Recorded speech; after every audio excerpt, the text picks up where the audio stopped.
శ్రీ గురుభ్యో నమ. శ్రీ మహాగణాధిపతే నమ. శ్రీ మహాసరస్వత్యై నమ. హరి ఓం శ్రీమాత్రే నమ. ప్రేక్షకులందరికీ నమస్కారములు. ఈ యొక్క జూన్ మాసంలో జ్యేష్ఠ మాసం యొక్క ఫలితాలు ఏ విధంగా ఉంటున్నాయి? ఈ యొక్క జ్యేష్ఠ మాసంలో మనకు అరుదైనటువంటి అనేకమైనటువంటి జయంతోత్సవాలు కూడా ఉన్నాయి. అలానే నిర్జల ఏకాదశి ప్రత్యేకంగా చెప్పవలసిందిగా, అలాగే ఈ యొక్క జ్యేష్ఠ మాసంలో కొన్ని రహస్యములు కూడా ఉన్నాయి. అది దశమహావిద్యలకు సంబంధించినటువంటి జయంతోత్సవాలు.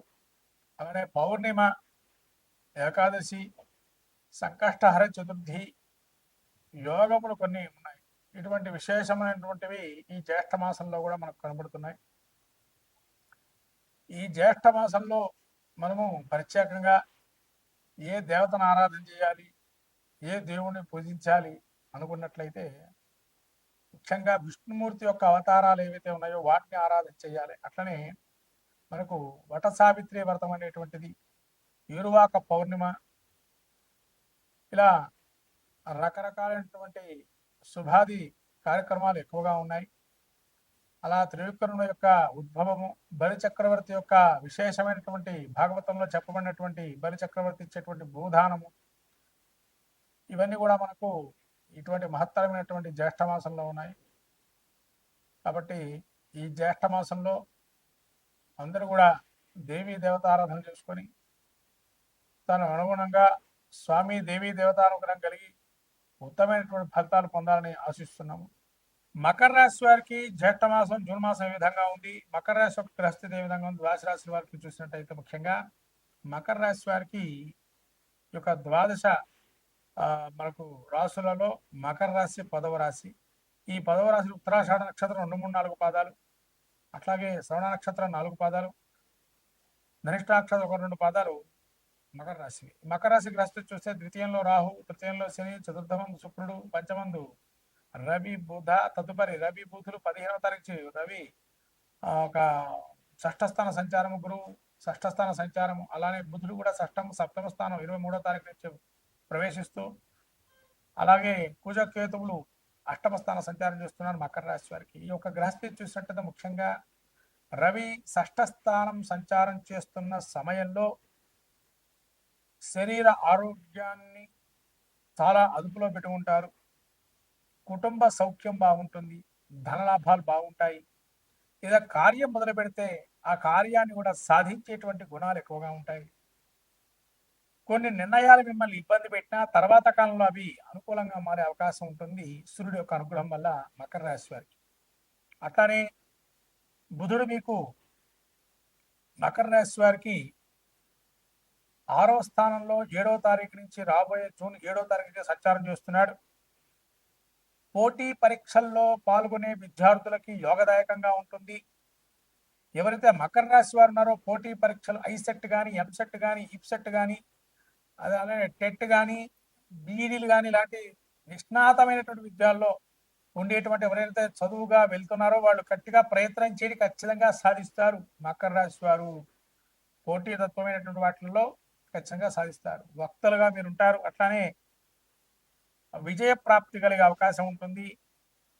ఎక్కడ పోయినా మీ మాటని వాళ్ళు లెక్క చేసి మీకు గౌరవ మన్ననలు పొందే అవకాశం ఉంటుంది బుధుడు యొక్క అనుగ్రహం వల్ల. కాబట్టి ఇటువంటి మనోధైర్యాన్ని కూడా పొందుతారు, ధైర్యాన్ని కల్పిస్తారు. మోటివేషనల్గా 10 మందికి మీ యొక్క సలహాలు, సూచనలు చాలా లాభసాటిగా ఉంటాయి. అట్లానే ఈ యొక్క బుధుడు ఎప్పుడైతే అష్టమ స్థానంలో వస్తాడో ఈ అష్టమ స్థానంలో బుధుడు కొంతవరకు వ్యతిరేకతలు ఏర్పడే అవకాశం ఉంటుంది. మరి అదేంటండి ఇప్పటివరకు బుధుడు యోగంగా ఉన్నాడు కదా అంటే జూన్ చివరిలో కొంత ప్రతికూలమైన వాతావరణం ఏర్పడే అవకాశం ఉంటుంది. మొదట్లో చాలా బాగుంది, 25 రోజుల్లో, మనకు జూన్లో 30 రోజుల్లో ఒక్క వారం రోజులే బాగుంటుంది, చివరి వారం రోజులు. మిగతా 23వ తారీఖు వరకు కూడా బుధుడు అనుగ్రహం చాలా అద్భుతంగా ఉంటుంది. కాబట్టి చాలా బాగా రాణిస్తారు. కుజుడు మీకు ఈ యొక్క అష్టమంలో ఉన్నాడు. ముఖ్యంగా శుక్రుడు కూడా మీకు యోగదాయకంగా ఉన్నాడు. శుక్రుడు చతుర్థ స్థానం ముందు సంచారం చేస్తున్నాడు. చతుర్థ స్థానం ముందు సంచారం చేస్తూ మీకు అందరితో కూడా ఆనందాలు, సుఖవృద్ధి, అలానే గౌరవప్రదమైన ఆలోచనలు ఇవ్వటము, వాహన ప్రాప్తి, నూతన వాహనాలు కొనుక్కునేటువంటి వారికి వాహనాలు కూడా ప్రాప్తింపజేయడము, అనేక సుఖాలు పొందే అవకాశం శుక్రుడు యోగదాయకంగా ఉన్నాడు మకర రాశి వారికి ఈ యొక్క జూన్ మాసంలో. కుజుడు ఏ విధంగా ఉన్నాడయ్యా అంటే అష్టమ స్థానంలో కొంత శ్వాసకోశ అంటే ఆయాసం అనేది వచ్చే అవకాశం ఉంటుంది, లేదా లంగ్స్ కి సంబంధించిన ఇబ్బందులు వచ్చే అవకాశం ఉంటుంది, రుణాలకు సంబంధించి కొంత మిమ్మల్ని ఒత్తిడి చేసే అవకాశం ఉంటుంది. అట్లానే ఒక కార్యాన్ని సఫలీకృతం చేసుకోవడానికి ఒక 100 ప్రయత్నాలు చేయాల్సిన ప్రయత్నం ఉంటుంది. కొంత అగౌరవపరిచే అవకాశం, మిమ్మల్ని కొంతమంది అగౌరవపరిచే అవకాశం కూడా ఉంటుంది కుజుడి వల్ల. అట్లానే కేతువు మీకు అదే అష్టమ స్థానంలో సంచారం చేస్తున్నారు.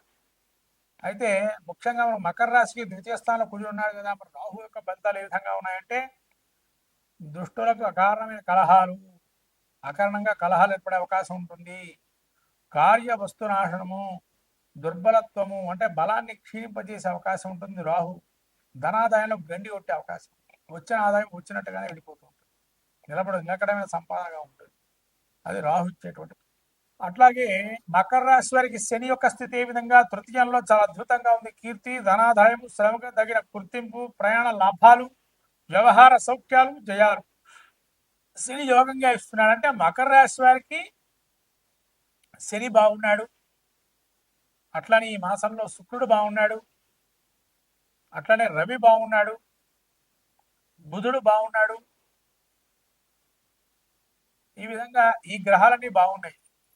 మిగతా గ్రహాలు ఏవైతే కుజ, కేతువు మీకు అష్టమంలో ఉన్నాడు కాబట్టి నిందారోపణలు, నేరారోపణలు, గుడ్డగాల్చి మీ మీద వేసేసేస్తే అయిపోతుంది కదా అని ఆలోచించేటువంటి వారు, అట్లానే సోదర భావంగా ఉండేటువంటి వారు ఎవరైతే ఉంటారో కొంతవరకు వాళ్ళకి ధన నష్టం అయ్యే అవకాశం ఉంటుంది.